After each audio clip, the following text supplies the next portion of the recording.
Microman is debuting in the Underground on Tuesday. He's been a part of MLW Fusion and MLW programming for about a year or so.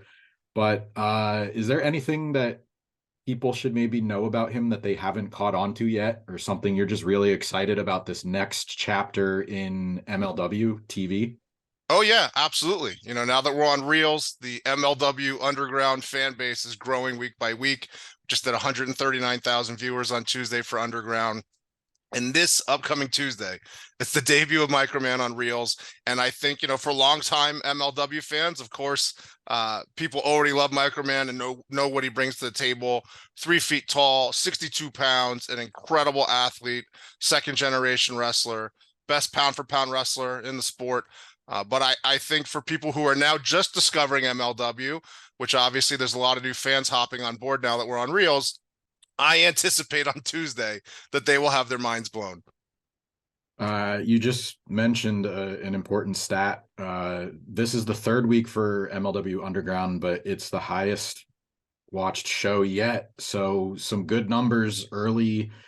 Safe to say you guys are happy with viewership. It's going up every week. So what's sort of the next step? Because I know it seems like a tough time slot, but it's still weeknight prime time, like right at the end of prime time. Right, So absolutely. people are still tuning in. So how do you keep building that momentum? Well, I think Tuesdays at 10 o'clock. You have people that are watching NXT before us, and then why stop the party at 10? Just switch on over to Reels and keep the wrestling going for another hour. I think it's important to have alternative products out there. And I know for me, when I was younger on Mondays and flipping back and forth between TNT and USA when I was a kid, it was exciting, to sit down for a long block of wrestling and have different options. But I think for the fans that are new to MLW, the fact that our show is only 1 hour, it's so action-packed. They're discovering all these new great athletes and personalities they weren't familiar with. You can see the feedback on social media, and people are excited. I think for people that have been on the MLW train for a while, the deal with Reels is a form of validation for them. You've had a lot of fans that felt like, hey, MLW is the best kept secret in wrestling. They've got an incredible roster, and they just need more exposure. So now that we've got that, things are really rolling. We're obviously excited, but I think the most important thing is to keep delivering great matches every week. So this Tuesday, Microman's going to be teaming with Lince Dorado against Delirious and Mini Abismo Negro.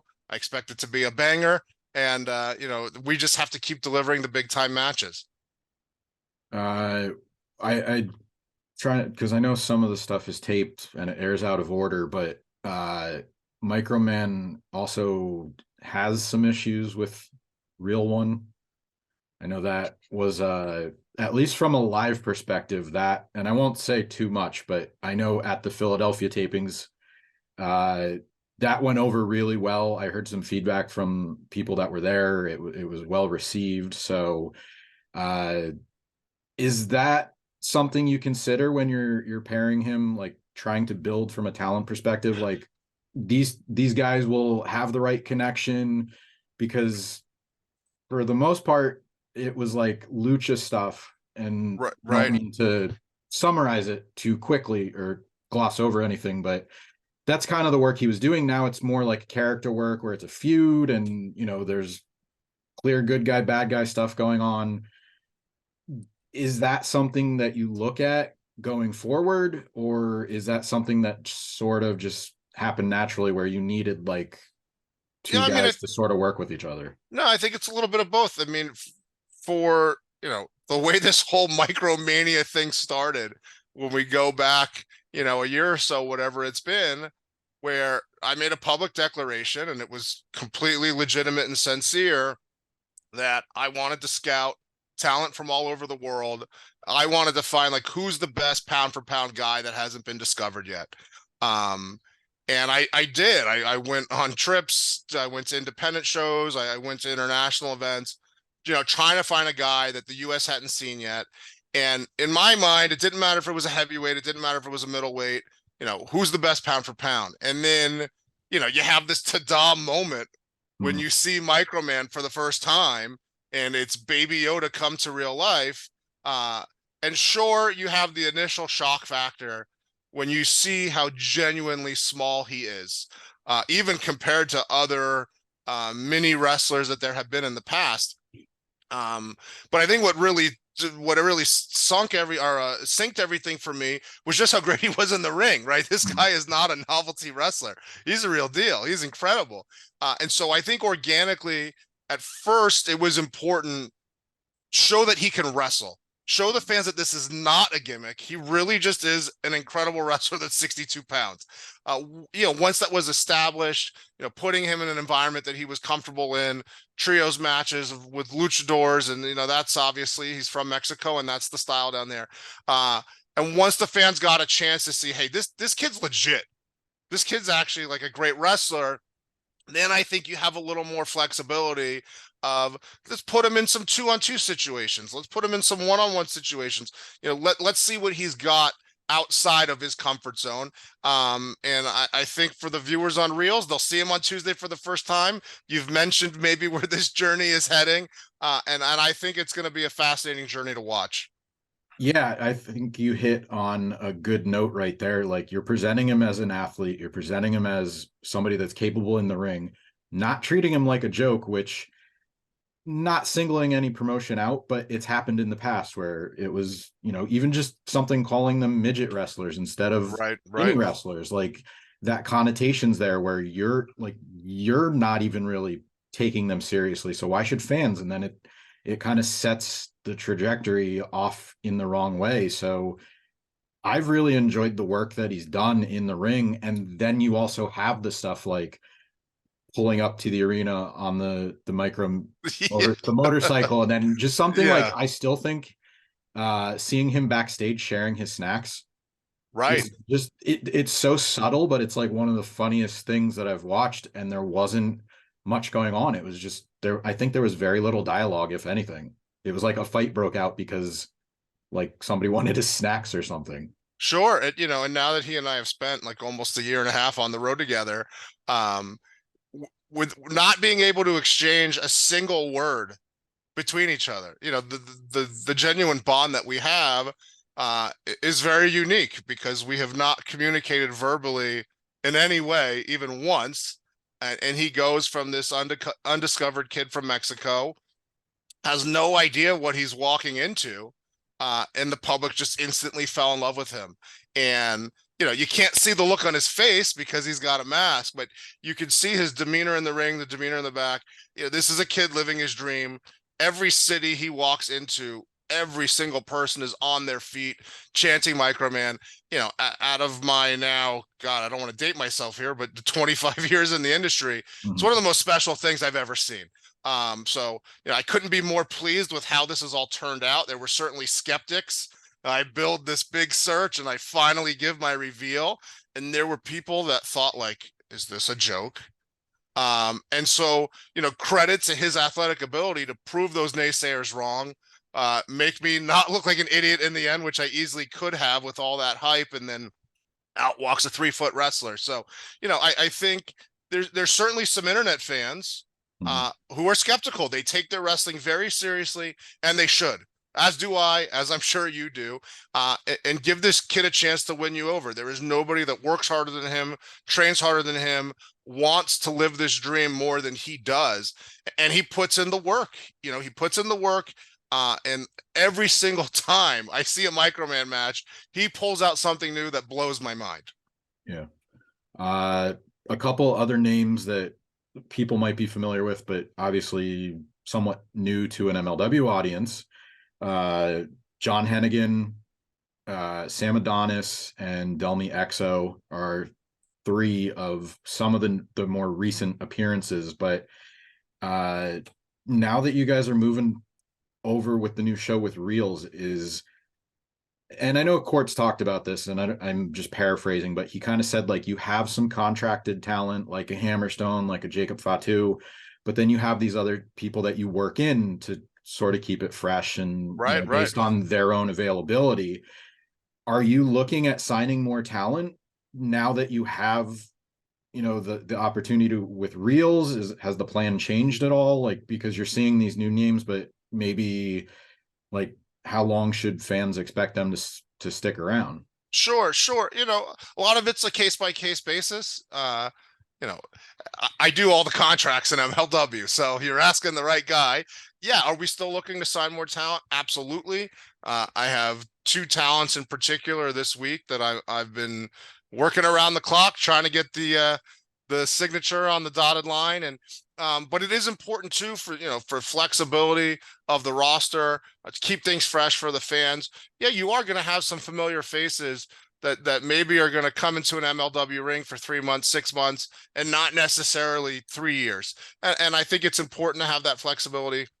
You know, we saw this past Tuesday, John Hennigan re-arriving in MLW, and now he's linked up with Sam Adonis and his wife Taya Valkyrie, and you know, I think they're going to be a very interesting force, especially with Cesar Duran at the helm. And you know, we just want to keep things interesting for the fans. We want to keep delivering world-class in-ring action, which certainly Hennigan brings to the table. So I think it's a win-win for everybody. I don't have a crystal ball of will he still be here in 2026 spending New Year's Eve with me. I'm not sure, but let's enjoy it while it lasts.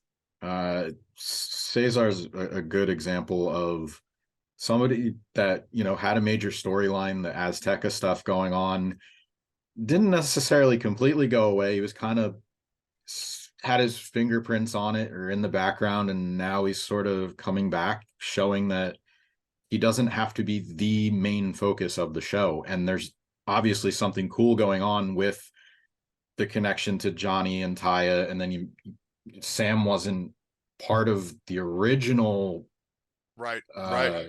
Can I say Lucha Underground on here? Sure, sure. I don't know. Are there any issues with that? But he wasn't like the driving force behind that. That was mostly, you know, Johnny and Penta and Right. Prince Puma. But now Sam, I feel like, is that sort of variable that is going to take it in a new direction. Sure. I mean, Cesar, who's always spoken about, he wants to find the best luchadors. He wants to bring the best lucha.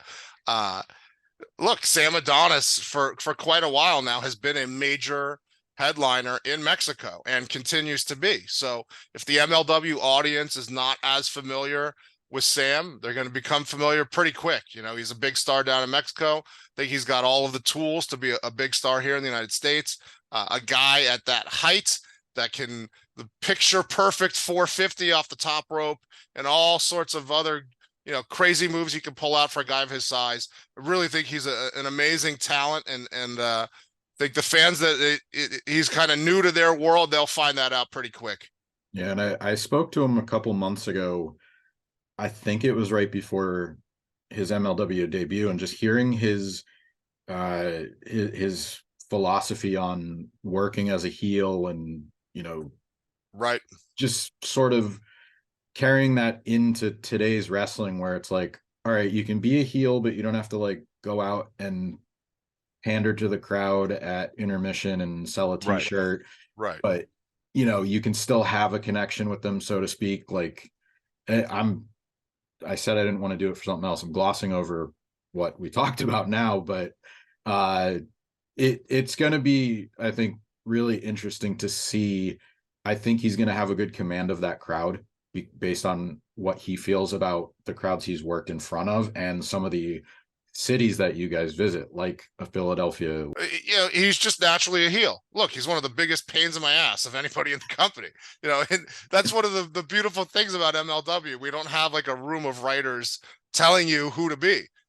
We try to find the best athletes that are available. We throw them out there and let them do their thing. You know, Microman is genuinely one of the nicest, most heartfelt young men I've ever met in my life. Sam Adonis is a giant raging asshole. And I think that's part of the magic of MLW. We're not trying to force anybody to be something that they're not. The fans can see right through that. I think that's such an archaic way of looking at pro wrestling. Just let the wrestlers go be themselves and the chips fall where they may. Now, we talked a lot about Underground. Fusion was the main show for a very long time. It's on hiatus now. I know it hasn't aired in, I think, 2 weeks, or this was the third week. Right. Any news on the future of Fusion, like, are you guys attempting to have Underground and Fusion coexist? Like anything as Well, far as that dynamic? yeah, I mean, the focus right now is on Underground. It's weird how we've come full circle because, when MLW originally launched, the OG incarnation of MLW, the original TV show was MLW Underground. So Yeah. it is kind of crazy how 20 years later, we get this big TV deal and Underground is back. We'll have to see what the future holds. There's a lot of interest in MLW right now, but we don't want to inundate the fans with a ton of programming either. It's a careful balance you have to have. There's other companies that are asking for like 8 hours of your time every week, and we want MLW to be a very easy ask. If you love wrestling, give us an hour of your time Tuesdays at 10 o'clock. Reelz is the channel most people get. If you're a cord cutter, you can get free cast value, which is a streaming service for like $6 that's got Reelz and hundreds of other channels. So, we want to make being an MLW fan a fun, easy thing. We're not asking for your firstborn. We don't want you to devote your whole life to MLW. And so that's part of what we bring to the table. Sure, there's going to be opportunities for other programming, and Fusion certainly could return at some point. But I think right now with the launch of Underground on Reelz, that's where the attention is. And then what about, like, you guys had a deal with Pro Wrestling TV, a bunch of different other places you could watch MLW. How does Right. the Reels deal influence that? Because I know you just announced one internationally with, is it Azoyat Sky? Right. So Underground is going to start airing on AOZat on Sky as well. Fans certainly, there's hundreds of hours of MLW content, between Pro Wrestling TV and YouTube, and a lot of new fans are coming to the table and they want to start digging into the archive and see stuff they missed. And I think another important thing, if you're new to MLW, Tuesdays at 11, classic MLW plays every week, so you can tune in for Underground at 10. See the new programming, and if you want to catch up on some of the big matches you've missed in the past, just leave your TV on at 11 and you'll get classic fights from MLW as well. The biggest adjustment I will say is I was just used to watching on Thursdays. Sure. If you just get used to watching on Tuesdays, it's very easy. Yeah. So, People are creatures of habit. I understand. yeah. It's a new thing. I hope the fans will keep supporting us, keep growing this thing. There needs to be a wrestling group that's not run by billionaires that brings you real underground wrestling. We need it. We've always needed it. I was an ECW fan back in the day. There's a reason we tape most of our events at the ECW arena. And I think it's important, and I hope fans will continue to support that. I can tell you, people in the industry, they're scared right now, because there's a lot of people spending hundreds of millions of dollars, and here's this little engine that could, and the fans are supporting it, and it's been organic, and the energy is through the roof right now. So thank you to all the fans that are tuning in. Tell your friends, tell your grandma, tell your dentist, tell your mailman, send random postcards to strangers in the phone book. Like, this is a grassroots organic kind of thing, and we can't do it without the fans. All right. MLW Underground, that's Tuesdays at 10 on Reelz. I know you guys have War Chamber and Battle Riot 5 advertised coming up in the next few months. Anything else on the horizon you want to promote before we get out of here? Yeah. We'll be taping in New York on Thursday, April 6th. We'll be taping in Philadelphia on Saturday, April 8th. And keep tuning in Tuesdays at 10 on Reelz. And this is just the beginning, man. This is just the beginning. There's real big things ahead for MLW.